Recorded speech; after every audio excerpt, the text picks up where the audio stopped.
ہے کہ جو قرآن کریم کے نزول کا مہینہ ہے، جو کلام الہی کے نزول کا مہینہ ہے، تو پھر اس مبارک مہینہ میں ایسی عبادت ہونی چاہیے جو کلام الہی کے مناسب ہو۔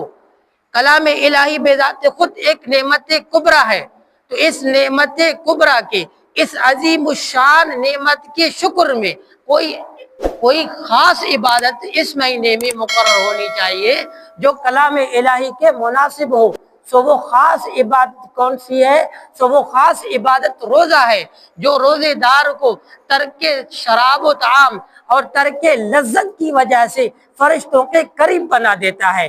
اس لیے فمن شاہد منکم الشہر فلیصمہ، کہ جو بھی اس مہینے کو پائے تو اس کے ذمہ لازم ہے کہ اس مہینے کے روزے رکھے۔ فمن شاہد منکم الشہر فلیصمہ، جتنا مہینہ پائے اتنے کے روزے رکھے، پورا مہینہ پائے تو پورے مہینے کے روزے رکھے، آدھا مہینہ پائے آدھے مہینے کے روزے رکھے، مطلب کہ جتنا مہینہ پائے اتنے کے روزے رکھے۔ من شاہد منکم الشہر فلیصمہ،